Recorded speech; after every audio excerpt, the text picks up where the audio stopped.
ADHD, attention deficit hyper activity disorder. അതെ, നമ്മുടെ ഫസ്റ്റിൽ പറഞ്ഞ രോഗം. അപ്പൊ അതിന്റെ കുറച്ച് ലക്ഷണങ്ങൾ എന്തൊക്കെയാണെന്ന് നോക്കാം. കൂടുതലായിട്ടും കുട്ടികളിലാണ് കാണുന്നതെങ്കിലും മുതിർന്നവരിലും ഇപ്പൊ കോമൺ ആയിട്ട് കണ്ടുവരുന്നുണ്ട്.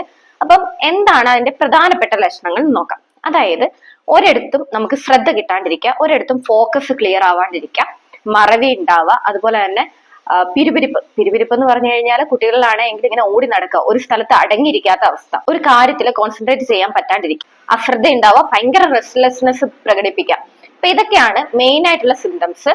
ഇത് കുട്ടികളിൽ കാണുമ്പോൾ ചിലർ പറയുന്ന കേൾക്കാം ബാഡ് പാരന്റിങ് ആണ്, അല്ലെങ്കിൽ അച്ചടക്ക ഇല്ലായ്മയാണ് എന്ന് കരുതി ഇതിനെ തെറ്റിദ്ധരിക്കപ്പെടലുണ്ട്. പക്ഷെ നിങ്ങളുടെ കുട്ടികൾക്ക് ഓവറായിട്ടുള്ള ഈ ഹൈപ്പർ ആക്ടിവിറ്റി കാണുന്നുണ്ട് എങ്കിൽ, ഈ പിരിവിരിപ്പും ഭയങ്കരമായിട്ടുള്ള മറവി, അല്ലെങ്കിൽ ഒരു സാധനം നമ്മൾ കളിക്കാൻ കൊടുക്കുകയോ എഴുതാൻ കൊടുക്കുകയോ ചെയ്ത് കഴിഞ്ഞാൽ അതിൽ ഫോക്കസ് ചെയ്യാൻ പറ്റാത്തൊരവസ്ഥ ഉണ്ട് എങ്കിൽ മറക്കാണ്ട് ഡോക്ടറെ കൺസൾട്ട് ചെയ്യാൻ വേണ്ടിയിട്ട് ശ്രദ്ധിക്കും.